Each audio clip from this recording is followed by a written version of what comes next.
Hey guys, what's going on? Coming at you with an update on the 79 CJ7 project. And the engine has blown. It has left the chat. It says no mo. Either one or multiple cylinders either have holes in the pistons or cracked or broken piston rings. I have been dealing with more and more oil mist coming out of the inlet breather for the valve cover here, and I made my own little breather kit thing. This fitting's for a PCV valve, cut the PCV valve bottom out so it's just a breather, and stuck that on there. I had an oil catch can coming and drove it to work, and unfortunately was going up a hill, noticed I was losing some speed, gave it more gas to get up the hill, and smelled oil, thought I just pushed some more oil out of that breather. Got to work, looked underneath, and it was just a giant puddle of oil. Opened the hood, and the dipstick for the oil had shot out of the dipstick tube. It was leaning between the battery tray and the engine block, and it geysered oil that shot against the back side of the hood, and the whole firewall and this side of the engine bay was just soaked in oil. So at that point, engine is toast. Can't drive it if it's gonna shoot oil out. Oil needs to stay in. So we are going to be pulling the entire drivetrain. We're going to pull the 6-cylinder, the TF999 automatic, and the Dana 300. It's all coming out, and we're going to do a V8 4-speed swap. So this is a AMC 304 V8, a T18 4-speed, and a Dana 20 transfer case. This all came from that parts CJ7, also a 79 that I had bought. And looks like that parts Jeep will once again come in handy to save the day. So it should be a straightforward swap. Well, it's going to be a straightforward swap. I have all the manual clutch linkage. Can't see it, but the bell crank is still there, and I have the rod that goes up to the clutch pedal. I also have the clutch pedal, so that'll be an easy swap. I thought I had drive shafts. I don't have drive shafts, unfortunately. So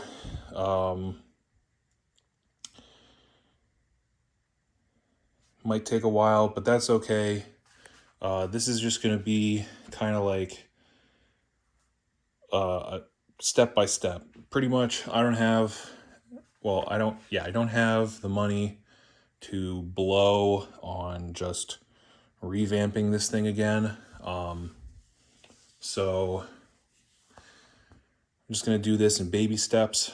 Step one is going to be just to get stuff that needs to be done on this set combo while it's out of the engine before putting it in. So swapping out the clutch, probably throw a new clutch and flywheel, probably throw the new starter I have for it on.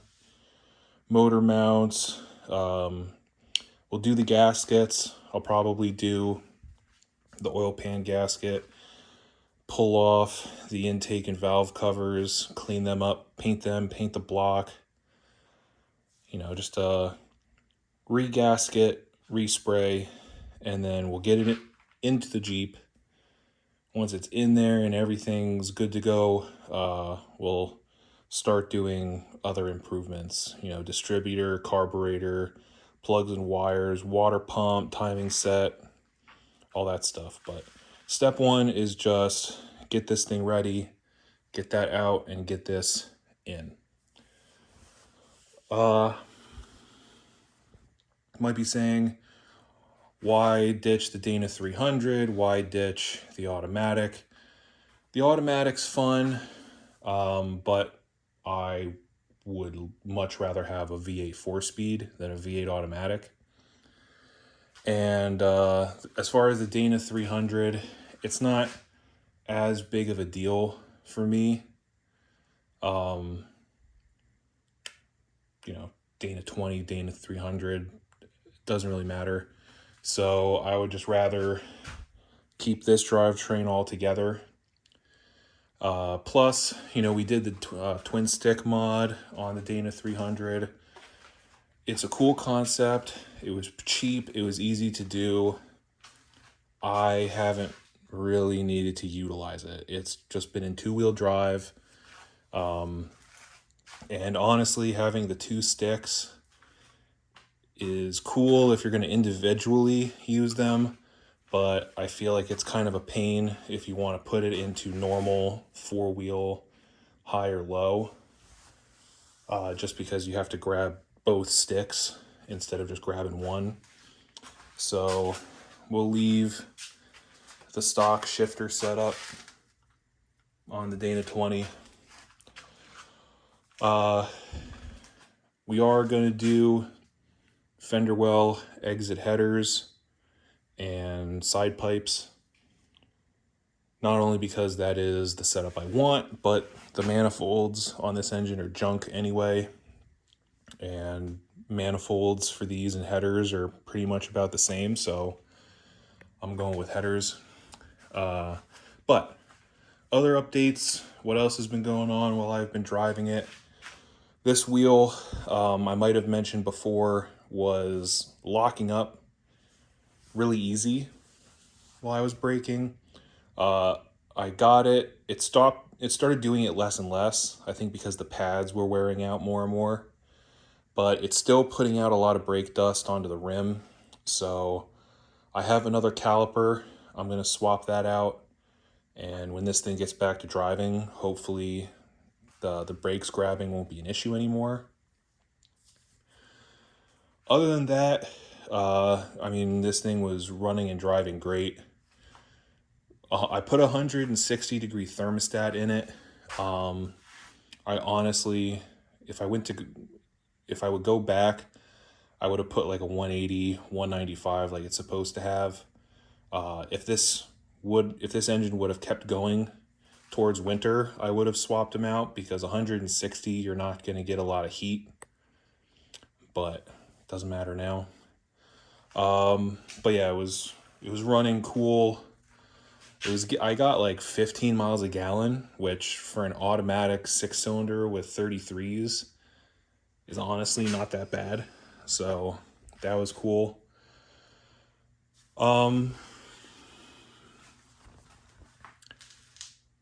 Top.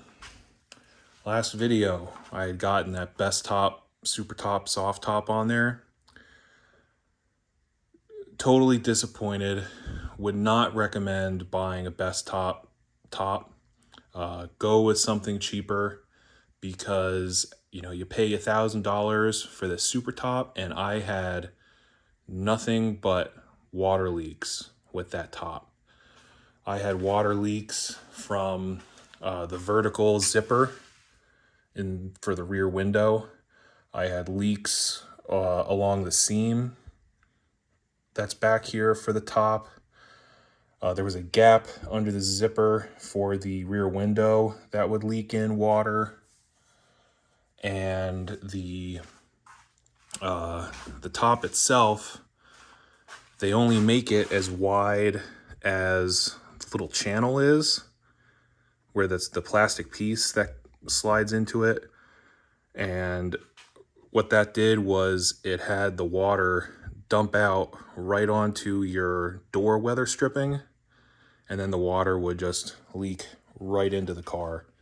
And I brought it up with Best Top, and the reply I got, which I only got after leaving them a review, when I first submitted the issue, I was told, oh, we'll get back to you in 4 to 6 weeks, which is ridiculous. I don't care how busy the call volume is. If you can't get to messages in 4 to 6 weeks, you need to hire more people. But conveniently, like a week later, I got an email asking me to review the top and review Best Top, the company itself. And only then, after leaving a negative review, did I suddenly get an email expressing that my issue would be escalated, and they asked for pictures of the top and all this stuff, and I gave them really good pictures. And the response that I got was pretty much, well, you can make one adjustment to the bow for the rear window issue, but everything else is as we designed it. AKA, well, it's how we put it together, so sorry. So absolutely ridiculous. My brother has a Rugged Ridge soft top on his that has problems, has leaks, doesn't have as many leaks as the Best Top does, and was half the money. So if I was to go back, I would have just bought one of them. I would not have wasted my money on the Best Top. In my opinion, you're really just buying the name. So I would not recommend it. I am holding on to the soft top. I'm not going to worry about trying to deal with them and try and get it returned. I'll essentially just use it as a very large bikini top. So if I run it, I won't have the windows. I'll just have the top and the bow. So it's about the only thing it's good for. This is a YJ hardtop. The CJ hardtop that I had was leaking from both side windows, and the rear hatch was leaking. And the rear hatch is metal, and it had rust issues. And there's a window for the gasket, and then a gasket for the actual hatch. And just didn't want to dealing with window gaskets and everything. And I've been looking for a YJ hardtop for a while because I wanted the bigger back window.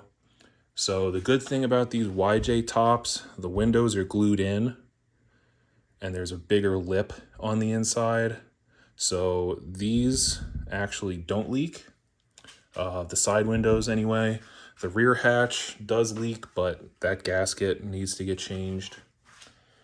If you're doing this on a CJ, you can't really see it, but you do need the earlier version of the hardtop where they had the twist lock like the CJ hardtops do, which those are functional. What you have to do is on the hatch, there's a lip where the YJ tailgate is meant to close against. You just have to cut that off, and then this top works perfectly for CJ. So got that on there. It is one with the rear wiper. The guy told me the rear wiper works, so I'm debating maybe in the future the plug's there and everything. Can't see it, but it's back there and it has a dome light. So I'm thinking I might wire it up, just, a toggle switch for the rear wiper and wire in the rear dome light with the front footwell lights. But other than that, top's good. Seats. I also have YJ seats that I put in this. The reason being the low back 79 seats, yeah, you're correct, but I wasn't a fan of the low back. For me, it would sit about halfway up my back, and if I got rear-ended in this thing, I would absolutely break my back. So got these. They are reclining YJ seats. My brother had a YJ rear seat, and I put that in there just so I could have the fold capability.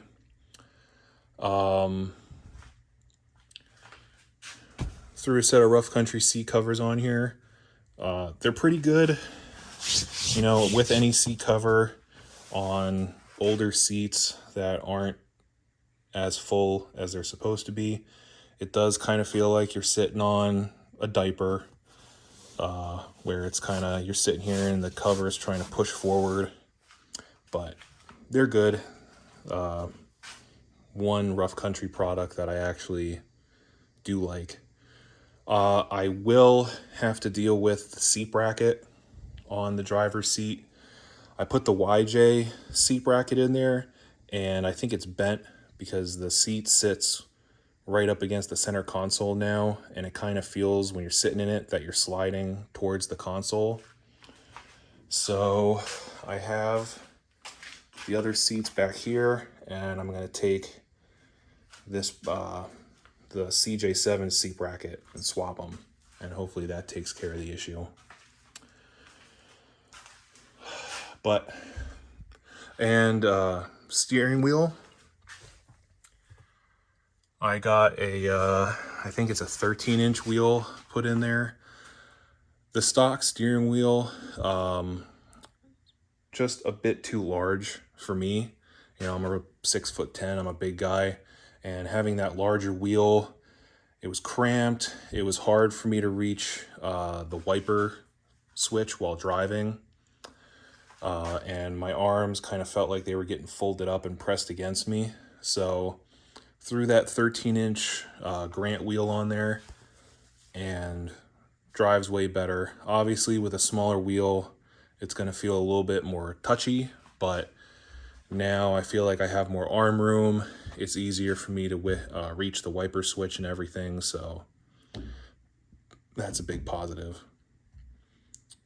But other than that, you know, just been driving it. Everything's been working fine.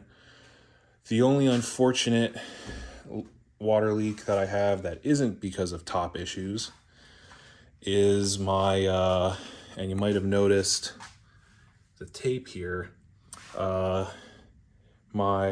HVAC, where it goes through the firewall, the gaskets are leaking. So if it rains hard enough, water will spill over that lip and run down the firewall, and it'll run into the holes for the heater core, the fresh air duct, and probably also the wiper or the blower motor, and then it'll run down the inside and pool up in the floorboard.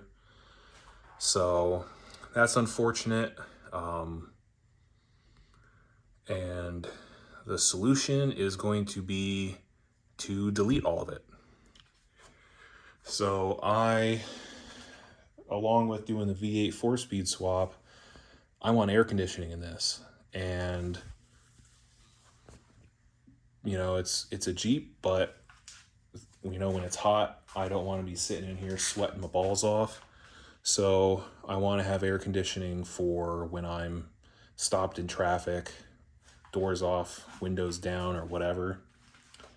And so since I am having these water issues, and honestly, the factory fresh air duct heater box setup is not good to begin with, I'm going to be going with a Jeep Air heat and AC kit.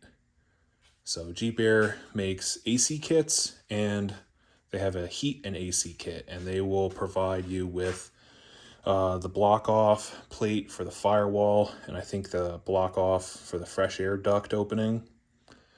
And then you just run all your hoses either through the firewall through holes you make, or I think they have a bulkhead fitting that you can put on there. And that's the plan.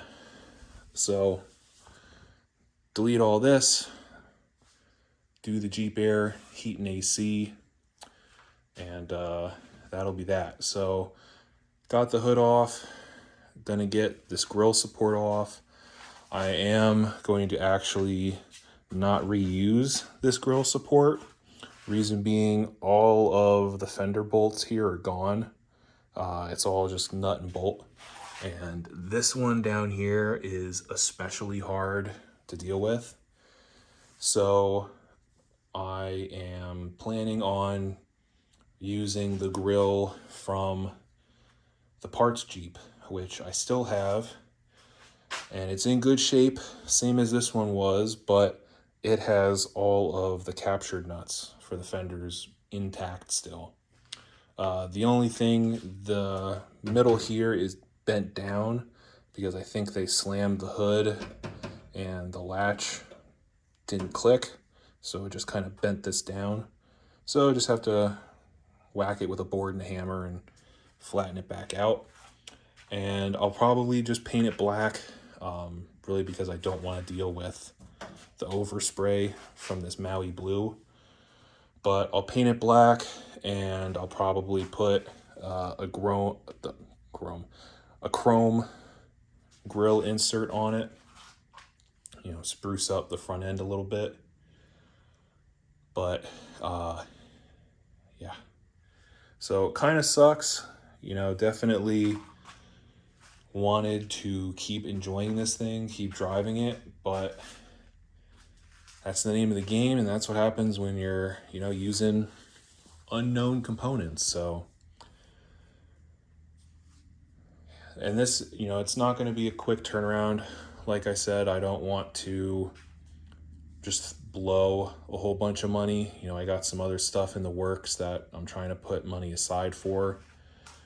So this will kind of be parts here, parts there. Luckily, everything that I need is about $2,000 between all of the parts for the engine, drive shafts, and the headers and fender header mufflers, sorry, and heat and AC kit.